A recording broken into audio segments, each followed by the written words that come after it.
Hey! You are listening to the Grumpy Guy BJJ Podcast. Welcome to the Grumpy Guy BJJ Podcast with James Wilson and Rob Eickhoff.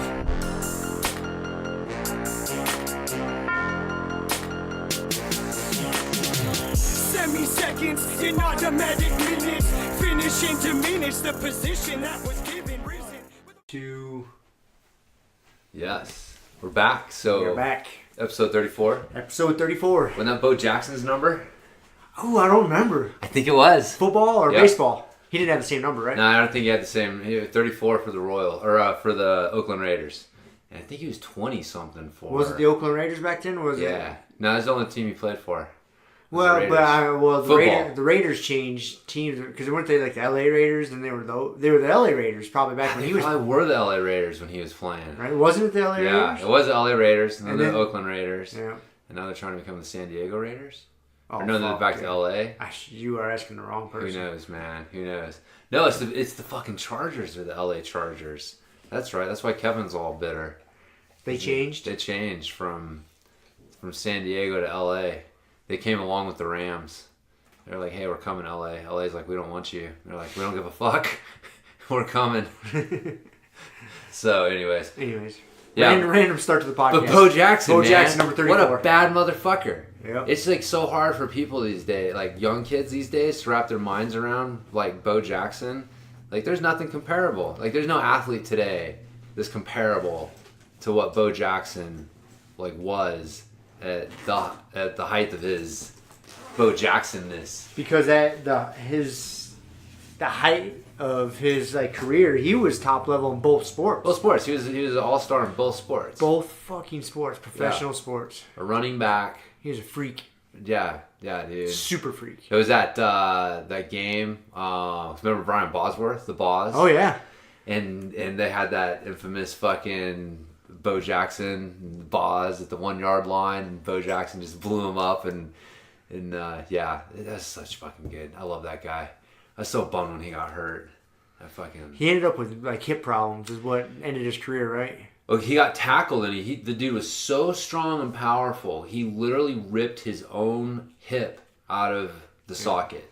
Like a dude tackled him and grabbed his leg, and he like kept going and went to fucking rip his leg out of old boy's grasp, and his hip went, and they had to go in and replace his hip. And that was pretty much it. That was the end of his football career. Yeah, and he didn't. He played baseball after that. Did he? He hit a home run in his first at bat back. Because I remember his mom died before he came back, and so he had like dedicated himself. Told his mom like, "Now I'm coming back. I'm gonna come back." So he had a home run in his first at bat back in the major leagues. But yeah, that was it for his football career. You ain't playing football with an artificial hip. It's crazy you're playing baseball with a fucking artificial hip. So Yeah, because there's. you imagine that dude in the fucking UFC. Damn. Like there was no avenues for that guy like No. that back then. No. Yeah, I mean, that was his choices. Who's that one? There is a former football player that's a fucking freak athlete that did get into MMA. Was it Herschel Walker? Herschel Walker did. I think it was Herschel he Walker. Did some, yeah. I mean, because by the time he got into the cage, he was like in his 50s. 50s, yeah. And fucking shredded. Yeah, he's just one of a those freaks. phenom. Genetic freaks. Yeah, he's that guy. He's the guy that says that's all he does is push-ups and eats like 500 calories a day or some shit. Like, Yep. But then it also comes to light that he might have a split personality. Yeah. So one of his personalities might be a vegan doing 500 push-ups a day. The other personalities Eating on the meat, fucking doing sauce, eating fucking- meat, fucking deadlifting. Funny, man. See, I remember Herschel as the dude he's the guy who's responsible for the Cowboys dynasty in the 90s. Because he was the Cowboys running back, and the Minnesota Vikings traded for him, and they gave the fucking house to the Cowboys for him because he was like the best running back in the league at the time. And out of the draft picks and all the shit that they got, they ended up getting Troy Aikman and Emmitt Smith and Michael Irvin. I thought it was Emmitt Smith was the running back. Emmitt Smith was their running back. Yeah, Right. yeah. So they traded Herschel Walker when he was like, yeah, but that was the deal. Like, man, the Minnesota Vikings gave the house to the Cowboys, and the Cowboys turned around and parlayed all that shit into the triplets and that fucking dynasty of the 90s. So that's what I always remember Herschel Walker as, is the dude who ended up fueling that dynasty. So being from Oklahoma, the Dallas area, so I'm kind of born a Cowboys fan. It wasn't one of those bandwagon things. I actually had some ties to the team. So not that I'm like this giant Cowboys fan. You don't see a fucking... You never knew it. You're probably like, I had no fucking idea, James. I've had no idea, and we've pretty much exhausted my knowledge of professional football. It's like when we fucking found out Connor was a vegetarian. It's like, never knew. Never knew. So never fucking. We all have our secrets. I'm a Cowboys fan. He's a vegetarian. You know. I think it's came out a couple times, but once in a while we'll randomly talk about football. Yeah. It's usually because it's something you say. Yeah. Oh, Kiele called you out the other day. Oh, sweet. About what? Yes, you do know about sports, and you do have a team. You're Detroit Pistons. From the 1980s, the late 80s. From the late 80s, early 90s. Yep. Fuck yeah, dude. Okay, so there you go. I was like, well, of course, he's from Michigan. Like, well, and I played a shit ton of basketball when I was a kid. I mean, all through elementary. Like, I love basketball. Yeah. Oh, yeah. Dude, the bad boys, I can name them all, man. Right? Yeah, Rick Mahorn and John Sally and Bill Lambier. And, oh, yeah, fuck you. And I went to one of the highlights, I don't know about that, but my fondest memories as a kid is my parents sent me to the Joe Dumars basketball camp. Every year he'd put on a basketball camp at Powers High School. It was a high school nearby us. I think it was at Powers. But anyways, it's irrelevant. Joe Dumars basketball camp. And it was like a week-long camp. You'd go go every day for a week. There was quite a few kids there, but you'd still get a lot of hands-on. He'd bring other coaches. Well, he brought Isaiah with him. Oh, shit. So him and Isaiah Thomas were there coaching us, dude. And I remember, man, we were scrimmaging one day, and like in the middle of the scrimmage, Isaiah came out, like put his arm around me, was like giving me pointers, like, oh man, you should do this, you do that. Dude, I'll never forget that. Fuck yeah, dude. Yeah, those dudes that was probably like 5th grade, 6th grade or something like that. Yeah. Fuck yeah, dude. Those guys are my heroes, man. Yeah. Zeke was, Isaiah's nickname, and Joey D. And Vinny Johnson was the microwave. That's right. Oh, yeah. That's right. Oh, yeah. About that. He was the on worm. that team. Dennis Rodman was on that team. I remember that. A lot of people don't remember he won his first championship with that team. Yeah. He was a fucking young buck back then. He was the worm, and the John Sally's nickname was the spider. Fuck yeah, dude. I know it all. It was that team. I can't remember the years exactly. I think it was like 88, 89, but they were battling with the Bulls a lot. And that ties into, remember I was talking about that book Relentless from Tim Grover, was Michael Jordan's basketball or like personal trainer basically. Yeah, that's how it came out when Kelly was like, "Hey, you realize he has a team?" And that's they were nicknamed the Bad Boys. The Pistons were, and they played rough, dude. Yeah, like, especially like Dennis Rodman. Like if you got in the paint, Rodman was fucking. Yeah, it was like contact sport. Yeah, it was back then. Yeah, and that's why one of the reasons Jordan went to see Tim Grover, because he was getting his ass whooped physically. Like the Bad Boys, the Pistons were just fucking him up physically. Strength matters. Yeah, and he's like, I need some size, I need some strength, and so that's why he went to see Tim Grover. But, yeah. Oh yeah, dude, I was a fucking huge basketball fan back then, man. That was a great team, man. I remember that team. I totally remember that team. But anyway, so there you go. You do have. I do have sports. A little bit of sports. A little sports. No, Just so it's not as ridiculous. You know what I mean? So it's like we poo-poo it and we laugh at it, but it's funny. And on some level, like there is there's something primal about like having a group. And again, because like, God, what was it? I forget what book it was, and he talked about this, or maybe it was, I don't know where I came across this, but if you think about it, like, it makes sense, because back in the day, it wasn't the fucking our basketball team going against their basketball team. It was our army going against their army. Yeah. And you know what? Like, there's a vested interest in who wins there. And, like, you have some pride in, like, your tribe and your team. And so like there is something hardwired into us about sport that taps into that is, and then we laugh at it because logically you look at it and it's like, why the fuck would Joe Blow down the street wake up the morning after the Super Bowl, and if his team won, feel fucking awesome, and if his team lost, like, be a little, depressed and upset. Like, it makes no logical sense at all under the sun. But it happens, you know what I mean? It's like, I'll bet you fucking lived and died a little bit with those Detroit Pistons teams back in the day. Like, I'm sure I did. If they won or lost, like, it affected your mood. Well, if you think about it, just like you said, I mean, all organized sports really is like simulated war. Especially like football. Oh, it's 100%. You're fighting over ground. Yeah. You're fighting over ground. You're trying to gain ground until you get to the end result. I mean, that's where it started. I don't know. There was a really good Radiolab podcast about the history of football.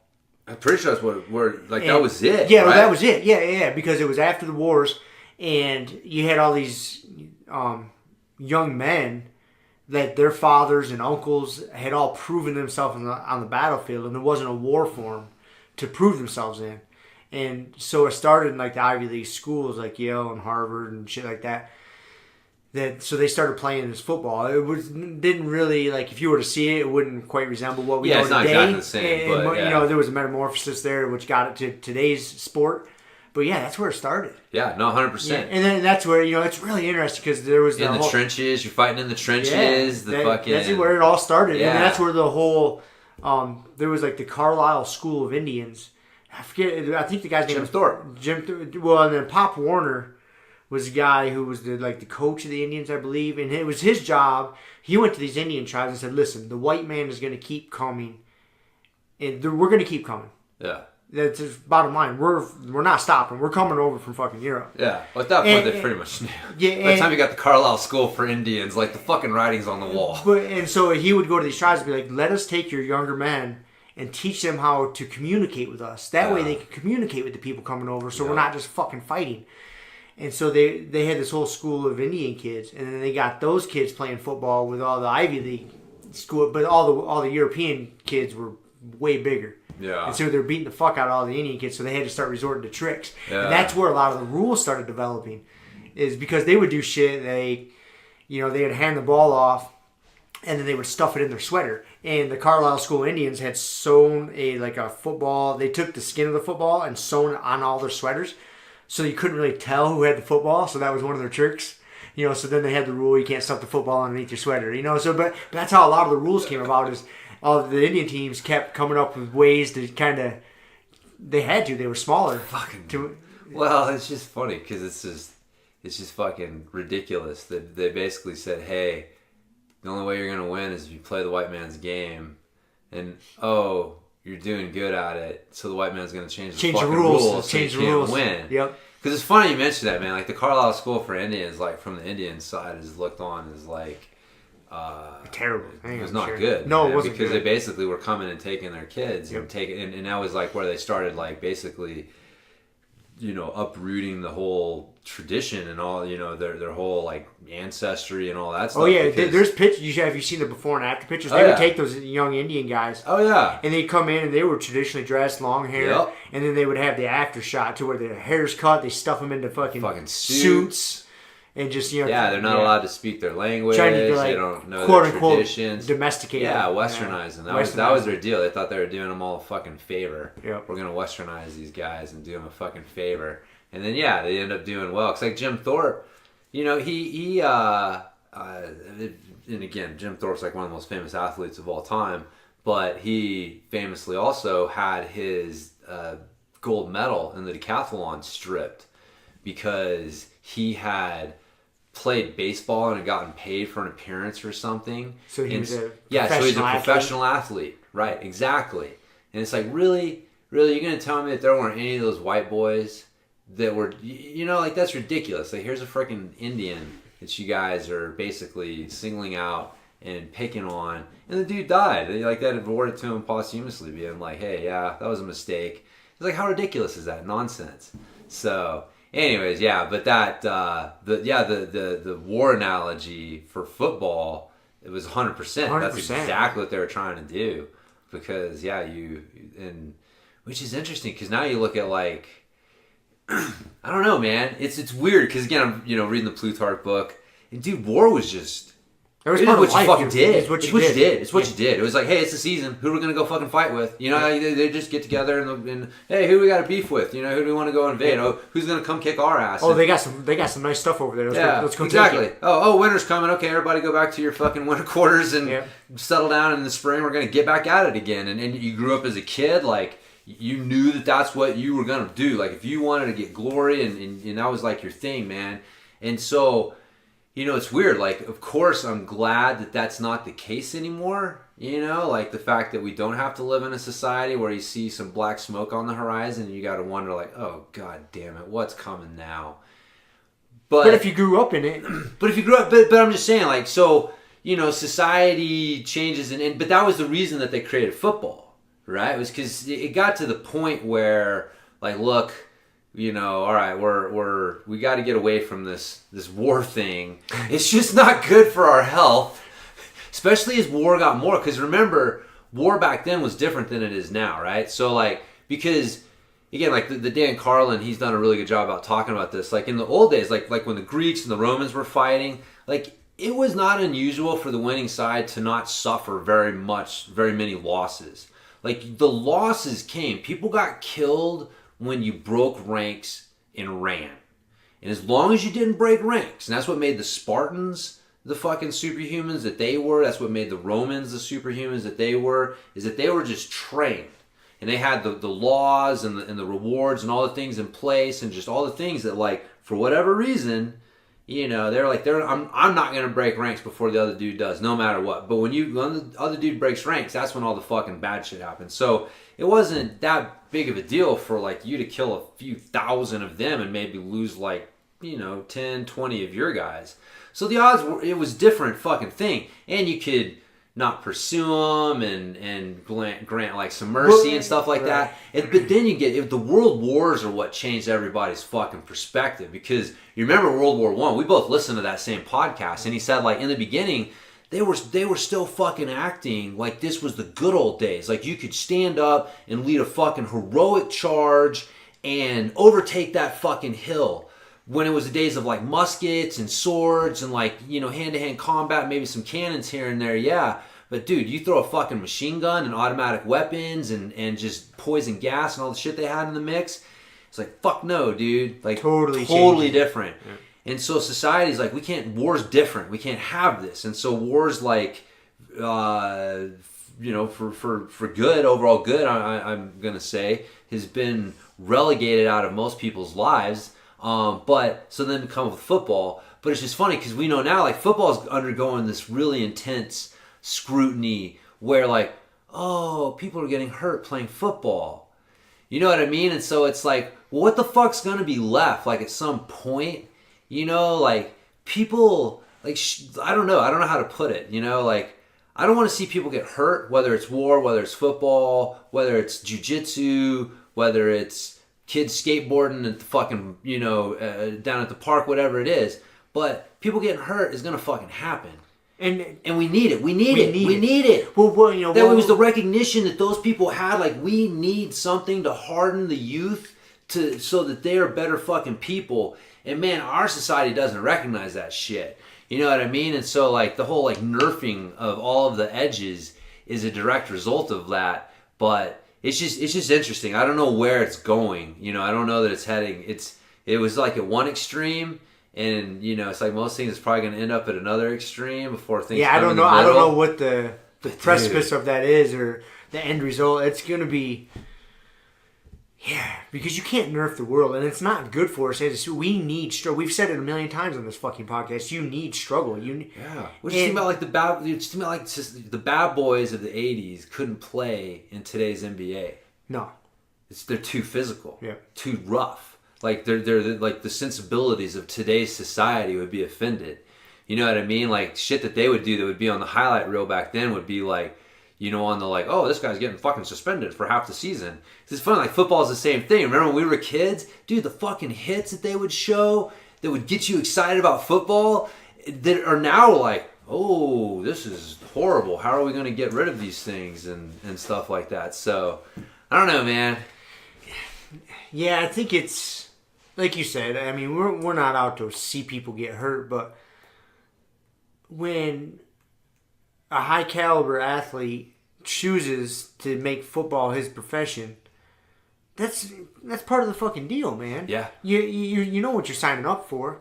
No, it's not great that they, ending up with, traumatic brain injuries and, the brains are getting all fucked up. So we need better protocols for it. But dude, it's a rough sport. It's a rough sport. Bottom line, man, you can't take that away from us in society. Like all rough sports, you can't. You just can't, dude. We need it. You know what's funny though? I don't know what's popped in my head. How many of these people who get all upset over like the concussions in the NFL and like all this shit are upset about their accountant getting type 2 diabetes because he fucking works too many hours and doesn't get exercise? You know what I mean? It's like you're sitting there saying like, wait, if you sign up to be a football player, like you know what the risks are. And for whatever reason, society is deemed like these people in society, you know what I mean? Like they're basically saying like the football players and their health and or whatever reason, like maybe it's because they're in the limelight and it's in your face. But every day, people are taking advantage of other people. They're employing someone who is not healthy. You know what I mean? Like there's some, hey, playing football is not healthy. Oh, this is terrible. How do we help these people? These fucking millionaires, who are getting traumatic brain injury. Okay, yeah, that's not great. But in the meantime, you like I said, like your accountant probably got type 2 diabetes, and it's a direct result from all the fucking work that he's doing, like his job. But like, you know what I mean? Like, why the fuck do you not care about that as much? So like everything has its cost. It's cost, man. Yeah, there's nothing out there. No one rides this fucking ride for free. No. Everything. Whether there's a cost for everything you do, whether it's a health cost or a time cost or everything. Everything, man. Yeah. But you choosing to do one thing, you inadvertently chose not to do several other fucking things. Yeah. Whether you're aware of it or not, there's that cost. Yeah, for sure. So yeah, it's just funny though. But you can't nerf the world, man. I don't have a good answer for it. No, you don't want to see people getting fucked up, but dude, it's a rough sport, man. It's a rough sport. Dude, life's rough. And you get super athletes like that running full clips, slamming into each other. Yeah, people are gonna get fucked up. Have you seen those guys? They are they're not like you and I. If you've ever stood next to like a professional like baseball player or football player, like they are not like you and I. No, dude. I mean, if you and I go out in the fucking front yard and we line up 20 yards from each other and just fucking dead sprint and collide, yeah, we're gonna get fucking hurt, dude. It's gonna happen. Yeah. I don't know what to tell you. No. But we like that. Yeah, I mean, like you said, people like watching those sports. They make a lot of fucking money. I don't know. I mean, there's a risk to reward to everything, dude. If you have a regular job, like me, like a Joe Schmo fucking blue collar job, there's fucking cost to that. Yeah, exactly. There's a health cost. There's a health cost to that. That's the thing that cracks me up, man. It's like the people, no matter what it is, there's a health cost to it, and so some people just like to prioritize it. That's all it goes in waves, of what's popular and what's in vogue at the time to just think whatever you focus can on. whatever you can publicize. Because again, it's whatever's popular. Like I say all the time, how many people die of again like type 2 diabetes every day. You don't hear about them, but like if there's somebody plane crashes, you're gonna hear about that, and it's like that's so much rarer than like this other thing. So it's like, what can you sensationalize and like, oh, these professional athletes killing themselves because they've got traumatic brain injuries. Oh, you can sensationalize that. Well, it's like, dude, that's terrible. You want to address that, but you say that, and that kind of brings a thought to mind, is because the rates of depression and suicide are so high nowadays, and so now people are. I think maybe one reason why they were focused on that because people are grasping at straws. They don't want to look at like some of the obvious answers, as far as like the amount of prescription and bullshit, pills they hand out on a regular basis, all these SSRIs and opiates and everything. They'll just prescribe like a motherfucker to people. Yeah. No, that's not what's causing everybody to kill themselves. It's traumatic brain injury. It's not your shitty fucking diet and your terribly inactive lifestyle. That's not the problem. It's, so instead of looking for some obvious answers like, oh, you're getting terrible fucking sleep because you're glued to your goddamn social media all the time and you're seeing what you think everybody else living this perfect life and your life is just normal, and so then you're all fucking depressed. oh no, that's not the problem. You know, so people are looking for other things, I guess. Yeah. It might be, I don't know. Yeah, I don't know. It's a interesting question. It's interesting. So, I don't With know no how we answer. got- I don't know how we got there. Fuck on that. Bo Jackson, baby. That started it all off with That's how episode we got 34 Bo of Bo Jackson. Jackson. All right, so I got a few different topics to talk about today. None of them jiu-jitsu related. So, well, a little bit. One of them is. Good. So if anybody was hoping for a lot of jiu-jitsu talk, And I had no notes today, so we're going backwards. that's good. Or reverse. It's yeah. funny how that works, dude. It We don't is. ever talk about Ever. that. We never talk about that. Yeah, but at least one That's of why us we get along so good. has got it man. covered, Yeah, man. we cover So- each other, whether we mean to or not. I know. It's funny. So the first thing we'll talk about is, so remember, I think it was last episode, we talked about the GSP interview on JRE. Yeah. Man, it's a lot of acronyms. The George St. Pierre. The fucking acronyms. Just on the The jury. George St. Pierre interview on the Joe Rogan Experience podcast. Yes. And you had mentioned that you thought it was pretty interesting that George believed that like nutrition and diet didn't fucking matter. And He's like, I don't think it's that important, right? You remember we talked about it. We had a little conversation about it, and George said something to that effect.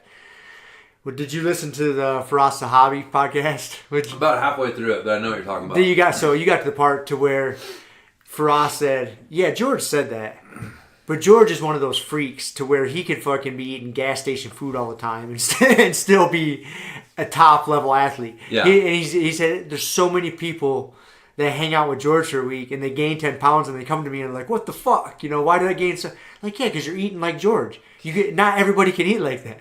So I thought it was funny. I wanted to bring it up because he's kind of one of those anomalies. There is people out there like that. No, there are. That Dude, I'm one of them. I'll fucking when he was, I'm not like built like, I'm not like super muscular, but I've never but been you're a fit fat. dude. Yeah. I can eat. I mean, I choose to eat healthy. Dude, I have eaten, again, as I get older, I'm sure it's not the same, but I mean, fuck, dude. I could put away ice cream, Oreos. You wouldn't know the difference. You couldn't look at me and really know what my diet was from week to week. Really? Yeah, no, not at all, dude. My metabolism is just so fast. Like, I can just eat anything.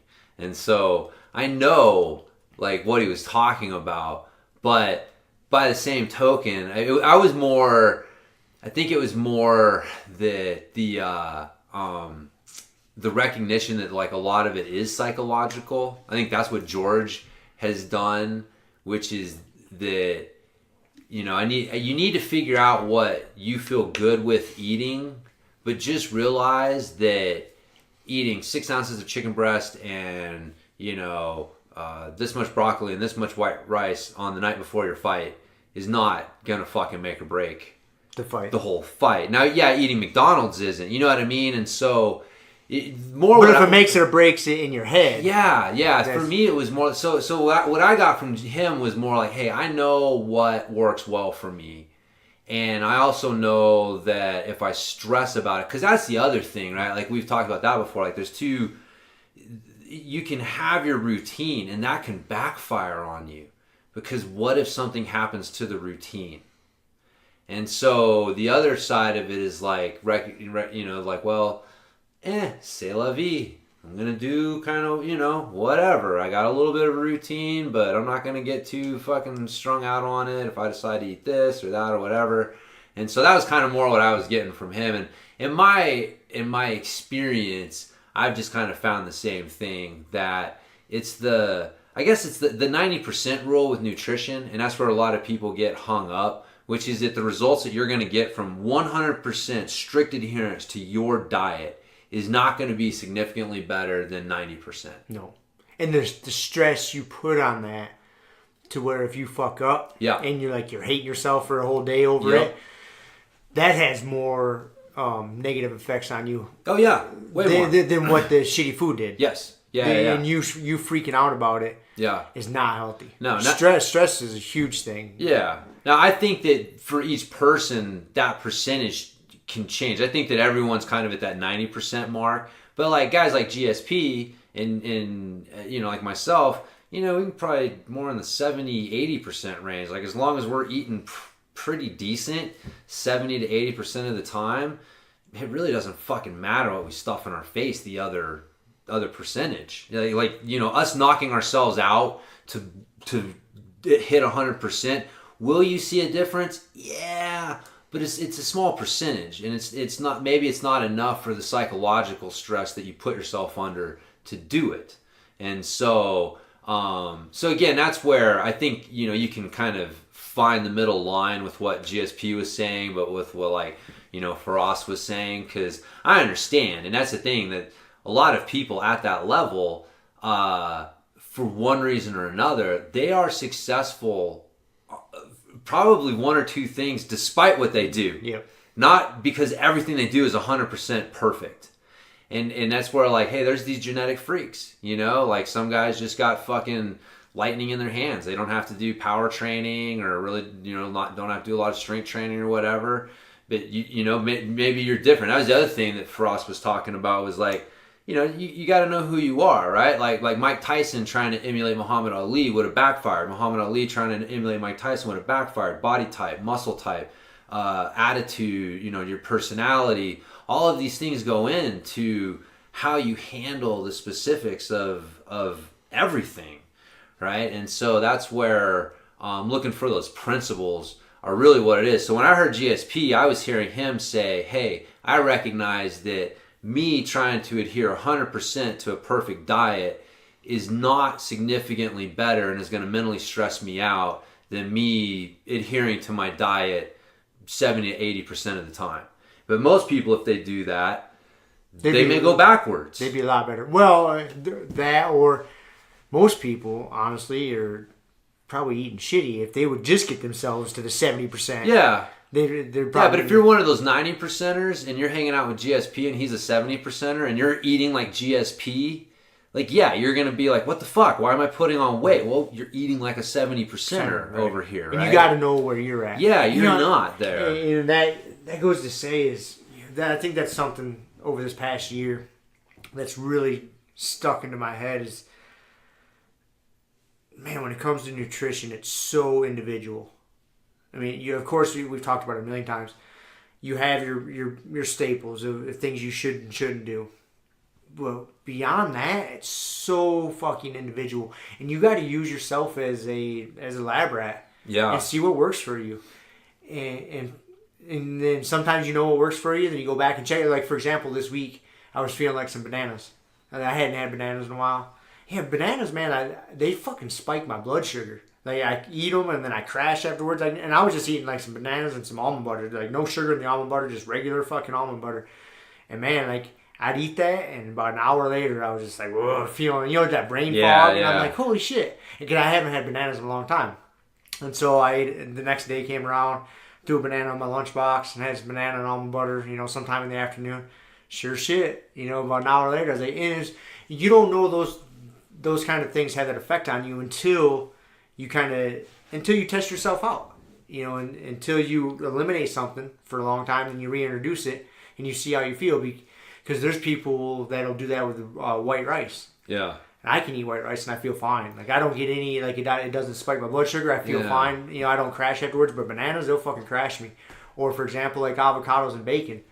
I've discovered that I get like, because they're a high histamine food, so I get a histamine response from them. Dude, I eat a fucking whole avocado, man. I get brain fog and feel kind of shitty. Interesting. And if I eat a lot of bacon, same way. I didn't discover that. Bacon? Yeah, man. Oh, you poor bastard. Yeah, I mean, I can eat it, dude. Like a couple slices, and it's not. But I can tell, dude. Just get down on some bacon. bacon. If I just get down on it, like, and it doesn't. But you know that brain fog you think I'm talking about, like when you eat like too much sugar or something. Take a fucking nap. We don't all, hey, not all of us have that fucking option, and you know, but you know what I'm saying. But what I'm getting at is that you don't know those things until you test them out, and then you learn what works for you. And because there's a ton of people out there that love eating bacon and avocados, they go good together, man. I've made bacon wrapped avocados before, you know, they're good.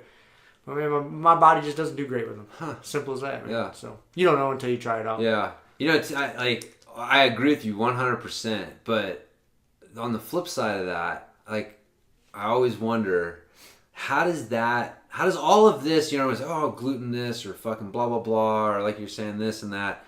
At the end of the day, humans are made to pretty much fucking eat almost anything, turn it into calories, and go. Mm-hmm. That's what's made us, one of the things that's made us the dominant species on the planet. And so, you know what I mean? Like, because again, you go with this. It's like our ancestors, going back to this whole paleo idea, they did not have the luxury of eating some fucking, killing a pig and, you know, eating some, you know, bacon or, you know, whatever the equivalent was back then, and going like, I don't feel so good. My head feels a little fuzzy after eating this. Like, I don't think I can eat pig anymore. It's like, motherfucker.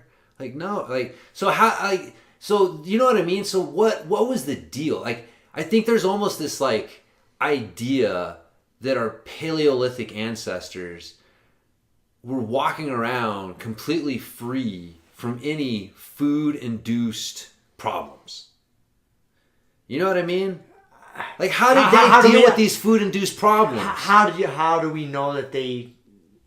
I would speculate that they didn't have food-induced problems. Why? Because I would have to reason to believe that these food-induced problems are a modern fucking issue. Well, how is bacon fucking a modern issue? How is a bacon and avocado fucking thing a modern issue? Those are modern issues. My body is a modern issue. Just the way I was brought up, all the shit I put into my system as a kid, whether this or that, the way I was born. Evolution.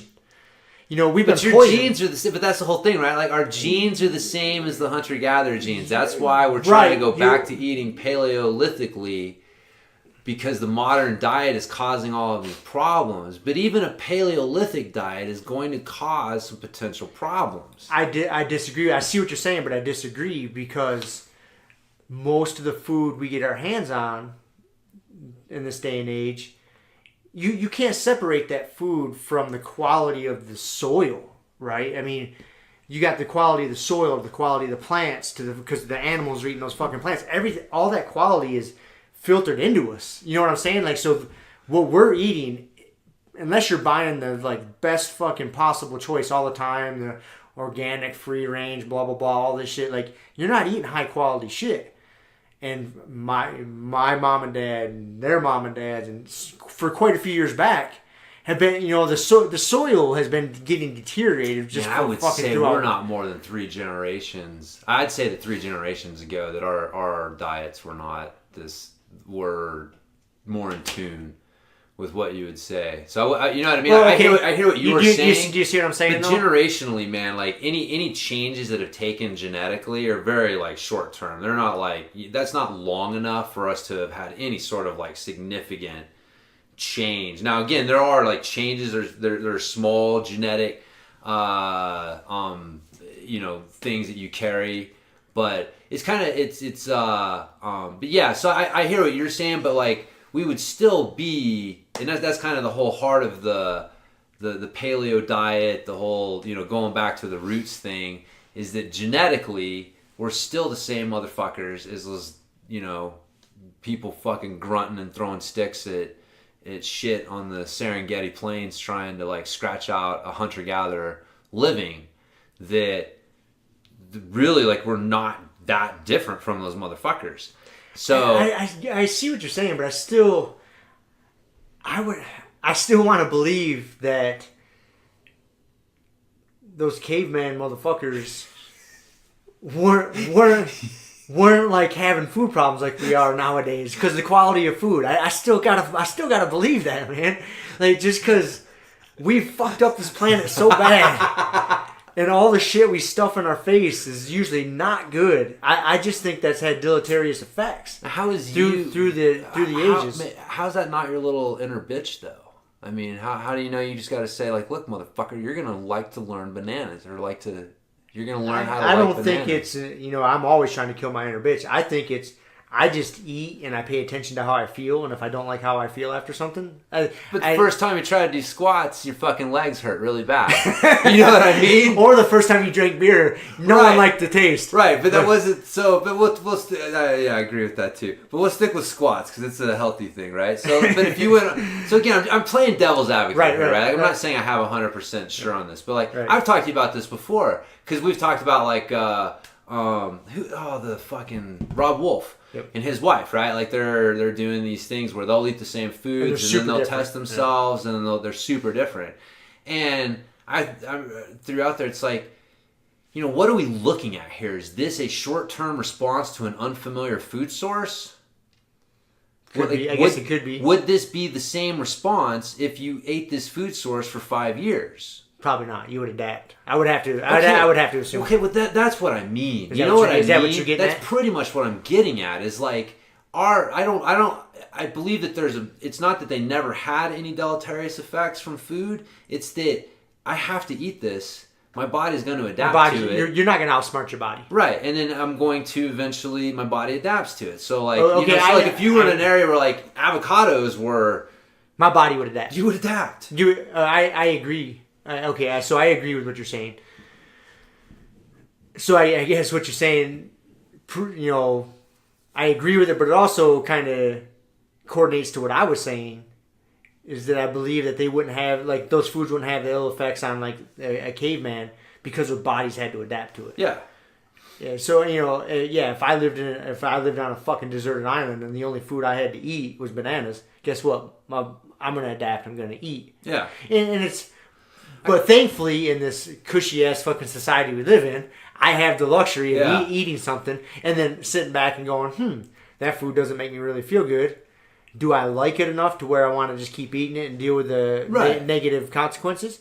Or can I just say, oh, it doesn't really make me feel good. I'll eat an apple instead. Yeah. Because I don't get that crash. Yeah. Because it's not like I feel shitty from it. Right. But I get a crash. Yeah. And so I know that, I mean, just from the research I've done and the experimenting I've done on myself, I know that's my blood sugar spiking and I know it's coming back down. Yeah. It's not fucking rocket science. Yeah. Rocket science.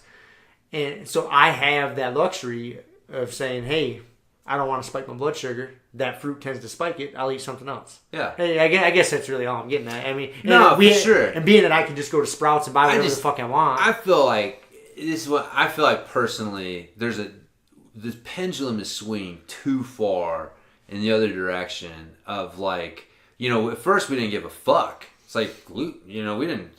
Everything's the same, right? A calorie is a calorie is a calorie.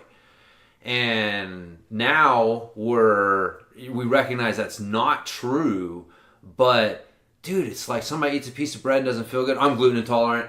Yeah, I'm writing off all fucking gluten, you know, or you know what I mean? Or they're too quick to jump on that. Too quick to jump on stuff. And again, like I respect what you're saying because I know that you put in the time and you are in tune with your body to the point where if you say that, like, okay, I'm pretty sure you know the other factors that could be going on. But again, like somebody's like, oh, I ate a banana and I didn't feel good, so I'm not going to eat bananas. It's like, well, you didn't fucking sleep last night. You know what I mean? Like for so many other people, there's so many fucking other things going on that for them, dude, just eating healthy, just focusing on it's like that primary versus secondary food filter thing that I touched on. Right. It's that people are getting so focused on these secondary food filters because they're like, oh, well, what about gluten and what about this and what about that? And you know, I've heard that, you know, nightshades aren't good. So do I need to eat tomatoes? It's like, motherfucker, eat that fucking tomato. Don't eat that fucking, you know, Big Mac or whatever it is. It's like when we're talking about choices like that, eat what the fuck ever. Like eat some natural foods and, you know, yes, because there is a limit. Like your body's not going to adapt to Big Macs. Right, and I think that your body's not going to adapt to, because I know in like in China where they eat a lot of rice, like they've got diabetes problems. Like I think that there's a limit to, you still need a quote unquote balanced diet, and so you know I think your body can adapt to eating rice, but I don't think your body can adapt to eating like just massive amounts of rice without adequate proteins and fats and other things, and so. You know, yeah, there's limits to it, but I just think people are getting, you know, way too fucking crazy with the stuff. Because even when you say gluten, we were talking about this, like, a lot of people don't realize sourdough bread, what makes sourdough bread so great is that the bacteria cultures in it actually break down the gluten. So the gluten in sourdough bread is not the same gluten that you're getting in, like, a regular piece of bread.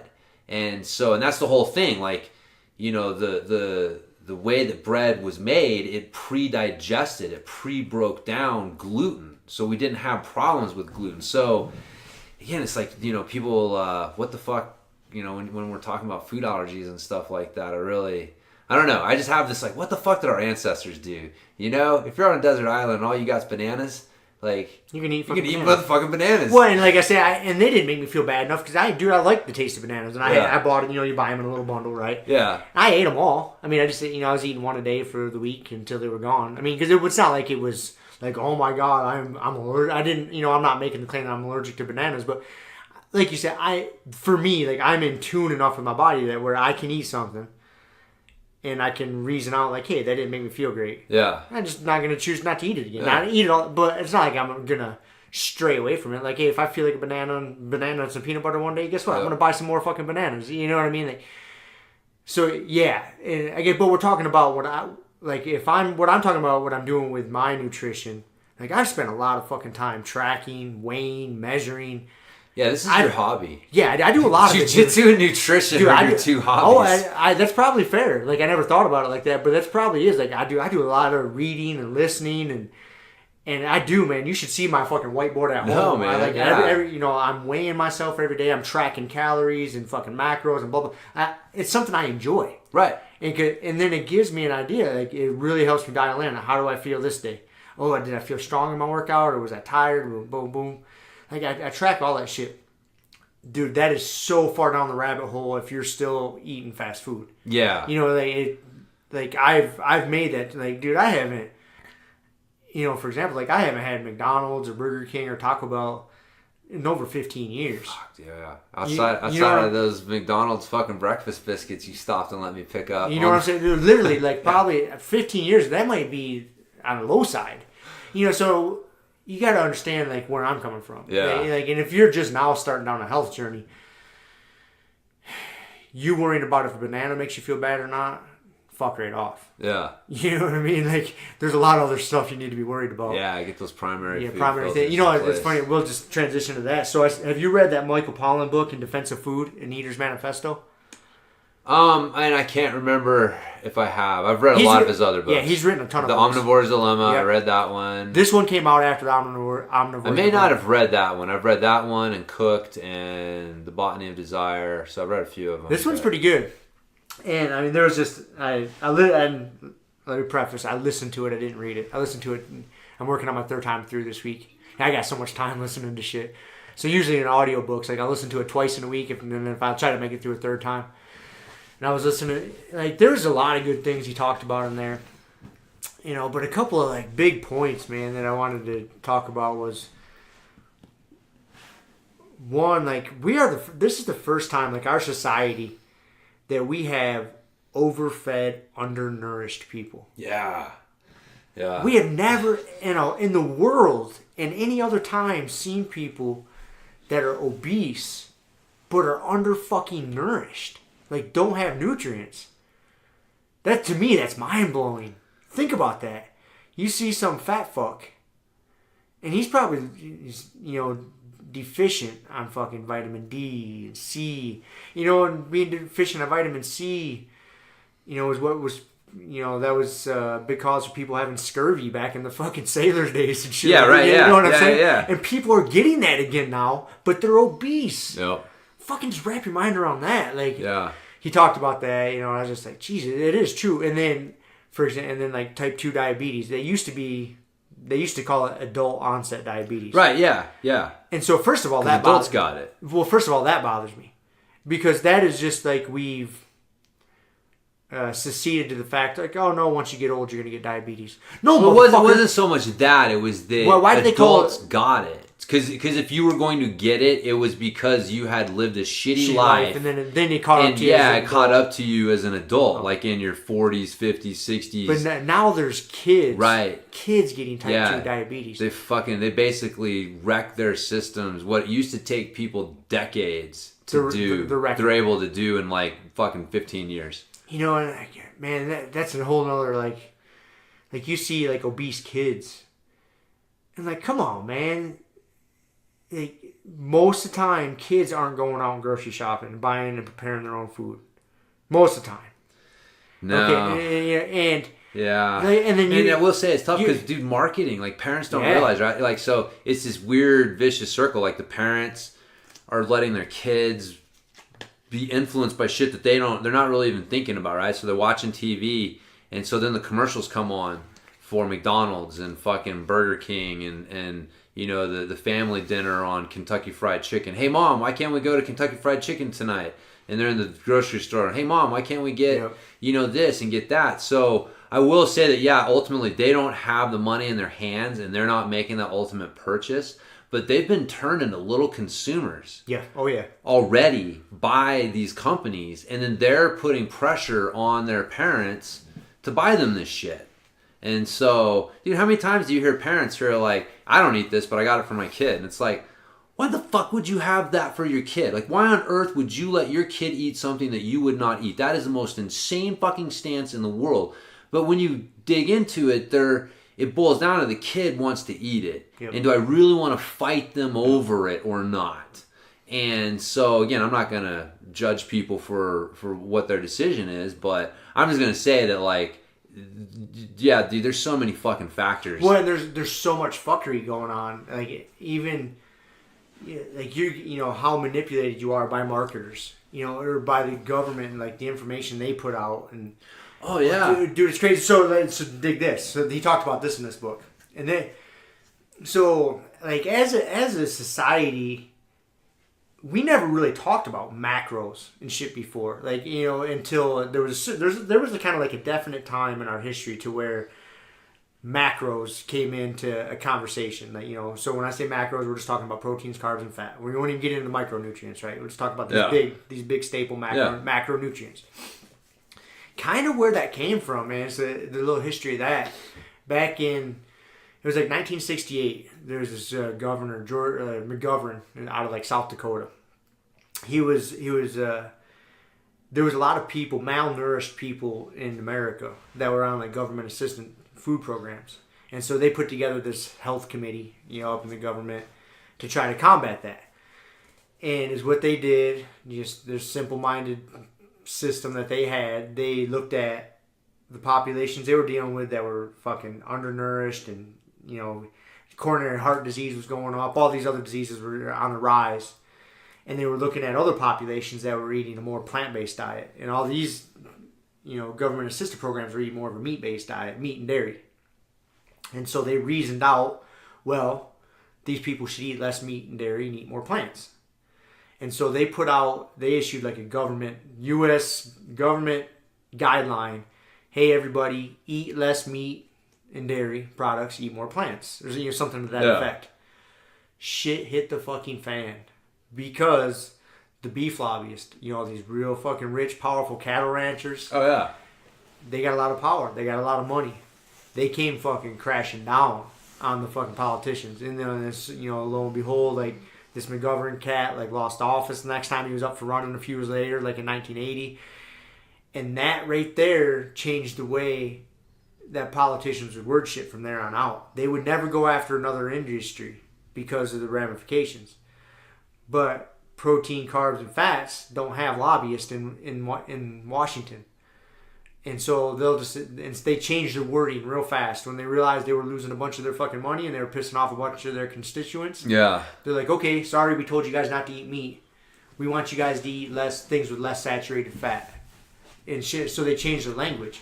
And so that was like the first time in America that we started hearing about macronutrients. And so that's when all the fucking marketers started jumping on board. You know, so then they started toting, what macronutrients we have in our fucking products and slapping them on labels. And so people are making choices off of what they see on fucking commercials. And it's frustrating because people are getting so manipulated. And that was back in the fucking, you know, late 70s, early 80s where you didn't have access to information. Yeah. You were getting it off fucking 60 Minutes or whatever was on the local news. Yeah. So you get it. But nowadays, that information's there. So I don't know, but yeah, there's a lot of fuckery that goes around, dude. You know, there's so much fuckery that goes on. It's interesting, actually. It goes back even further than that. Are you talking about like the imitation foods back to like the 30s? No. I'm talking about like, so basically, who you have to thank for that at the end of the day, you trace it all the way back to the root. Science. You have our good friends in white lab coats, burning foods, measuring how many calories are coming off of them, You know, looking at because, you know, they could measure, like what you're talking about is that's when proteins, fats, and carbs entered the public conversation. That's what I'm saying. Right. So, but proteins, carbs, and fats, like science had started breaking things down. And so, like, I remember reading Eugene Sandow's book. Eugene Sandow, he's a guy that they modeled the Mr. Olympia trophy over. He's a really famous old-time strongman from the turn of the century. And so, again, a lot of people forget that, man, this country's had multiple fitness crazes and fitness kind of, revolutions or whatever. And there was one in the late 1800s, early 1900s. And so Eugene Sandow is one of the guys at the forefront of trying to promote exercise and eating right. And he had a chapter on nutrition. And he was basically, his whole take was that a calorie is a calorie is a calorie. Science has shown that a bean is the same as a piece of steak. You know what I mean? And so so because they were able to like combust them, because that's how what they were doing. They were burning them and seeing how many like calories, how much fuel was given off by it. Right. And it's like, you know, we're measuring the calorie contents of these different foods, and then you can break down and look at the protein and fat and carbs. But that was all it was. You know what I mean? They couldn't really look at all of the other things involved, like the micronutrients and the ratios of those things, and the trace minerals and all these other things. And so science basically started this whole idea that it's all the same shit, man. It's all the same shit. And so, you know, a protein is a protein and a fat is a fat, and so we can just like look at these things in these gross general ways, and then just say like, oh, this is the same as this. But, you know, and then eventually, like, that's where they were employing the science when they started talking about protein, carbs, and fats, and saying like, you know, eat this instead of that, and things like that. So, but it basically, at the end of the day, it led everybody in the wrong fucking direction. Because then you throw in the fuckery of like, well, why were they blaming saturated fat? Right. Oh, they were fucking with the studies, and they actually faked studies and all of these other things to get the blame on that. So yeah, we've talked about this before, dude. Like, people, like, science is the new religion, and if people think that it's any different than that, like, it's not. It's just theories. It's just like religion is. It's theories. Yeah, it's just there are some. I mean, again, a lot of it. The problem is that people put their faith in science like a religion. But just like they put their faith in it. Yes. So science is different than religion, in the fact that, like, okay, science can be used to, you know, again, prove things. Anybody knows that, because basically the scientific method, that's what makes science is the use of the scientific method, and then so that someone else can then repeat what you did and get the same result. And if that happens, you know, that's using science. Now we're like, okay, now we're seeing that this is a repeatable result, and this is what we're talking about. But yeah, man, fucking. But, you know, he talked about that in his book too. Like, you got to understand, and I really like the way he put it, is that nutrition science gets really fucking slippery, man. Because when you are just studying a carbohydrate, let's say, right, like, you're taking it out of the context of the food.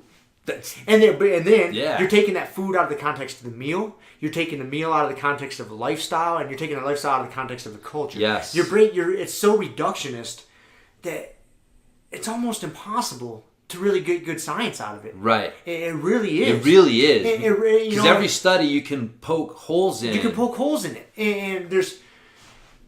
because they'll say, like, oh, people that ate saturated fat, got higher rates of heart disease, or whatever the fucking study was.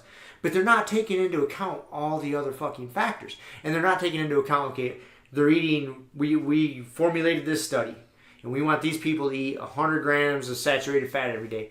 Okay, are we just adding that to their diet, or are we substituting it? And so at the end of the study, are the results come from what they weren't eating now because we substituted it, or did it come from an increase in calories? Like, there's so, like...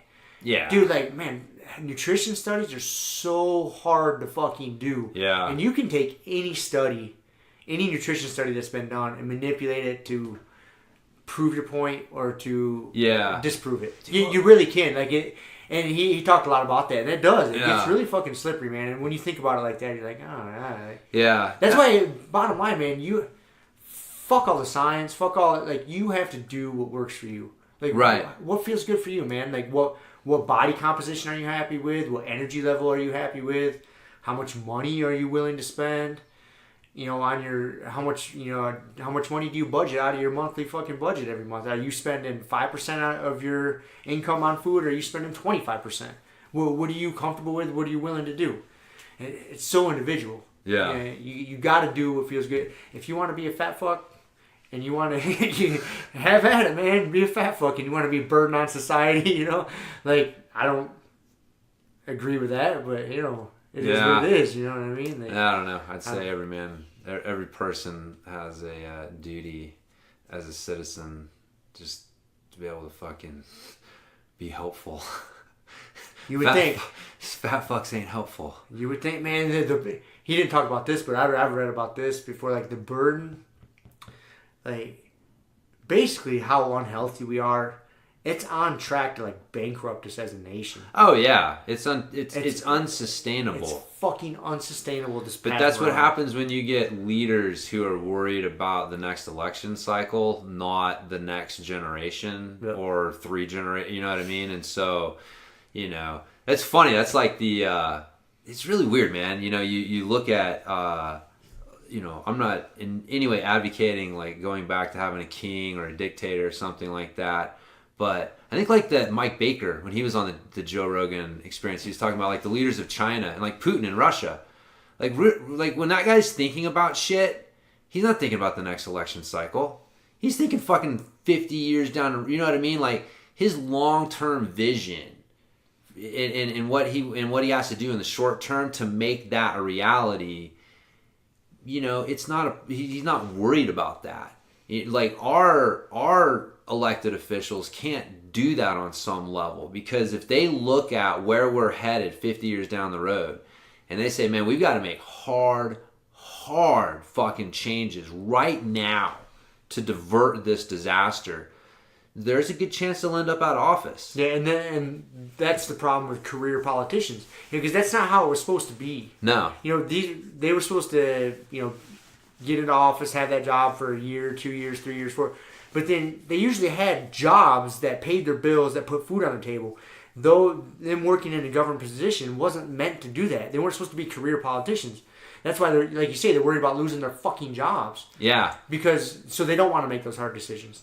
They're just going to tell you what you want to hear so they get your vote. They pander to and the people are not, dude. If there's one thing that Plutarch book has fucking reinforced in my mind, people are morons. The masses are morons. Like, they are it is insane. Like, dude, so this is that's what I was going to tell you. This is one of my favorite fucking stories out of this book so far. So this guy Dion, he's so the island of Sicily, right? So it was its own, like, kind of independent thing for a while, like, always people fighting over it. The city of Syracuse is the big city there. And so there was a famous tyrant, Dionysius, who was there. This dude was so fucking insane that he was afraid of someone assassinating him, that he wouldn't let anyone cut his hair. They had to use a hot coal to singe his hair to cut it, because you weren't allowed in the same room with him with a sharp object. No, seriously. Dude, his sons, everyone who came in, including his sons, would get stripped down naked and searched before they were allowed to go in and see him. And I mean, like, insane shit, dude. And that's what I would do if I was an emperor. Yeah, tyrant. He was a tyrant. They were very fucking. That's how I'd be like, all right, if you want to come talk to me, everybody's got to be naked. Yeah. He let them put their clothes back on. Oh, not me. I know. I just keep naked. Hey, man, it's good to be king. It's good. So anyways, so that Dionysius ended up, it wasn't that one, it was his son who ended up, Dion was fighting against. But, this dude's not treating the people well. Dion, I think, was married to his sister or something like that. But anyways, he ends up getting exiled or whatever and going away and raising an army and coming back and basically freeing the city. And all of the bad guys, Dionysius' guys, are holed up in the castle. And so they don't quite have all of them kicked out, but they've taken over the whole city. His forces are fucking smashed. They're hiding up in the garrison. And so they, Dion goes to another city for something. And some motherfuckers in the town start talking about like, oh, this dude, you know, he's just coming here to be a tyrant himself. And he doesn't deserve our respect and all this shit. So they basically told him to stay the fuck out. They sent him a message saying like, yeah, we're good. We don't need you anymore. Stay out. You and your boys aren't welcome here anymore. So they start fucking partying to celebrate. And in the meantime, the dudes in the castle realize what's going on. They're like, oh, fuck, look at all those drunk assholes. So they bust out and they start fucking shit up. And the people are like, oh, fuck, man, they're getting slaughtered. And they're trying to, like, you know, rally to put some sort of defense. And they're like, call for Dion. He'll come help us. So they send a messenger to go get him. And old boy gets the message. He's like, fuck, all right. Gets everybody together. Goes to save the city. He's on his way. The first group that went out of the castle, they didn't quite know what was going to happen. So it was kind of this little, like, just, what's going to happen? Went back in the castle. And so the people thought it was over. So they sent a message to old boy while he's on his way to the city to save them to say, changed our minds. We don't need you. Emergency's over. We don't need you. And he's like, I don't know what the fuck's wrong with these people. So I'll just slow down. I'm not going to stop. I'm going to slow down. And in the meantime, the guys in the castle realized like, oh, these drunk fuckers really ain't going to do anything. So they came out and just fucking started slaughtering everyone and just wrecking shop. And so then Dion shows up with his boys, you know, fucking kicks their ass, puts them back in the castle. And these dudes, at the end of the day, at the end of all of it, the fucking people of Syracuse end up killing him. Like, after it was insane. It's like the fucking people are insane. But that was my favorite one, man. I've read some pretty fucking outrageous stories of people, you know, somebody helping them out and the people of the town turning around and treating them like an asshole down the road. But I was like, that's got to take the fucking cake right there. Like, to tell old boy not to come. Like, help. Nah, changed our minds. Help. You know, it's like fucking morons. But that's the people, dude. That's the masses. So, and that's what you're dealing with. That's why, like, back then they really thought, like, you know, Plato wasn't a fan of democratic, like, popular democratic governments. He called it a marketplace of governments. Because it's just who can pander and sell their ideas better to the people. Like, again, you look at the Athenians, like, that was a true democrat. Like, every vote counted. That place was a shit show. You know, I told you before, they're always voting out their best citizens. And it was just, like, yeah, it was fucking wild down there. But, so anyways, man, yeah, the people are fucking wild. And if left to them, it's tough, man. It's tough. That's why we need this. It's like, we don't need career politicians, but, you know, a pure democratic state is borderline chaos. So I think we can just sum it up by saying that don't depend on anybody to make shit right for you. Like, it is your life and your responsibility, man. Yeah. That's where I go back to. Like, no one's coming to fucking save you. No one's coming to make things right for you. No one's coming to make everything okay. Yeah, that's it. Like, it's your fucking responsibility, man. If you want something, you got to get it. If you want to be healthy, you got to do it. And if you want the information, it's out there. You just got to listen to the right shit, read the right shit. Yep. Oh, yeah, man. No, it's great. I mean, today, because the thing is like, that it didn't always used to be this way. No, it didn't. You know, because again, like, maybe you lived in a town, all of a sudden a tyrant moved in. Like, I've been down at the river before, like, playing with Z, and I've just had, like, this weird thought, because again, I'm in this, like, fucking headspace back then, but it's like, it would not have been completely unusual for, like, a group of armed men to come strolling up to the fucking river and being bandits and just being like, oh, you're by yourself and here's a kid, so we're going to kill you and take your shit and your kid's going to get fucking sold into slavery. Yeah. Like, that wasn't an unusual happenstance. Like, that, you know, like, people lived with that fucking reality. So the fact that, like, today, you know, we live in such a, like you said, like, dude, your fucking fate is in your hands. In your hands. Yeah, for the most part. You don't have to worry about that. Like, we have such a fucking safe society that we should be taking advantage of, not complaining about. That's right. Take advantage of it. Yeah. Take advantage of the fact that you don't have to worry about a horde coming over and That's right. stealing all your shit. You just got to worry about how But good... be prepared. That's right. Just in case. That's right. That's right, man. We just got to worry about our arm bars. That's right. Just gotta Our worry arm about your bars arm are bars, coming man. along, man. When coach is kicking your ass, just fucking slap hands and go again. God damn it. That's funny, man. Good old fucking Kevin. I know I wasn't wanting to wrestle anybody else today. No, I can tell you two are locked in. Yeah. That was good. When are we training tomorrow? Noon? 8 a.m. 8 a.m.? Kevin won't be here. He's going to Telluride Blues Festival. Is he? Yep.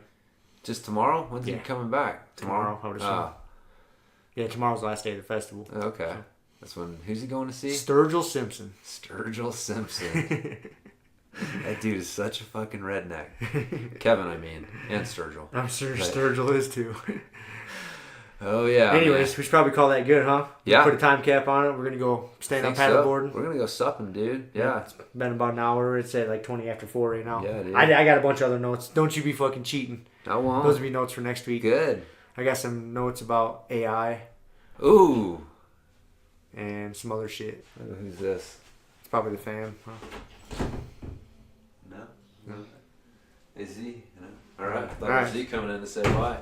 It's not. So we'll call it a wrap then. yeah, huh? man. Stand up paddleboarding. Stand up paddleboarding. We're off. So yeah, then I'll be out of town next week. We'll figure something out We'll figure it out. on recording and keep things going. So Cool. All right. Till next week. Stay grumpy. And see you fuckers later. Hell yeah. Thank you for listening to the Grumpy Guy BJJ Podcast. Thank you all for listening. You can find us on Podbean, Apple Podcasts, Spotify, and wherever else you listen to podcasts. Please make sure to subscribe and leave us a review. It really does help and will allow us to keep putting out episodes. If you have any questions, comments, or ideas, hit us up at grumpyguybjj@gmail.com. Also, go to our website, grumpyguybjj.com, and get signed up for podcast updates and get our free BJJ Improvement Starter Kit. That's it for now. So get on the mat, train hard, and talk to you all next week. Down clown with a permanent rep. A hermit now, boom. Doggy school, foggy, cool, got a froggy outside Molly dude. Melancholy Daisy Duke, hanging by the lace of their shoes. No trace of the tools, shaped into face, fuck the rules. Snooze, you lose. One eye always open, in times two, no clue. But soon a brief monsoon might give you a view to choose. Stay tuned, include, won't conclude. To the end is near beware, there's consequences for what you do. To me, demon, a devil, and then